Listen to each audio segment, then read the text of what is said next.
مدارس و جامعات کو مزاحمت کے راستے پر ڈالنے کی کوشش کی جا رہی ہے۔ چیف آف آرمی اسٹاف براہ راست اس مسئلے کا سنجیدگی سے جائزہ لیں، ریاستی اداروں کا رویہ درست کریں۔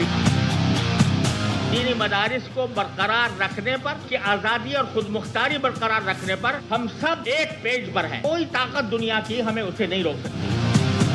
کسی شخص کو یا کسی ادارے کو ایک حد تک ہی دبایا جا سکتا ہے کہ جس کے بعد وہ دبنا قبول نہیں کرتے۔ ڈر لگتا ہے کہ کہیں وہ ان حکومت کے اقدامات کے نتیجے میں وہ حد نہ آ جائے۔ مدرسوں کے دفاع کے لیے بریلوی اور دیوبندی علماء ایک ہو گئے۔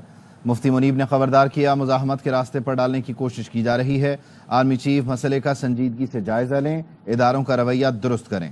مفتی تقی عثمانی نے کہا، مدارس کی آزادی اور خود مختاری کے لیے ایک پیج پر ہیں۔ ڈر ہے حکومتی اقدامات سے ہماری برداشت کی حد نہ آ جائے۔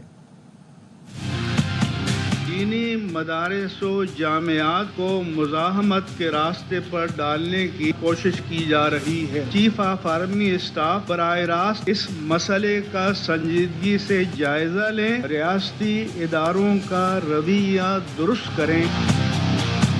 دینی مدارس کو برقرار رکھنے پر، کہ آزادی اور خود مختاری برقرار رکھنے پر ہم سب ایک پیج پر ہیں۔ کوئی طاقت دنیا کی ہمیں اسے نہیں روک سکتی۔ کسی شخص کو یا کسی ادارے کو ایک حد تک ہی دبایا جا سکتا ہے کہ جس کے بعد وہ دبنا قبول نہیں کرتے۔ ڈر لگتا ہے کہ کہیں وہ ان حکومت کے اقدامات کے نتیجے میں وہ حد نہ آ جائے۔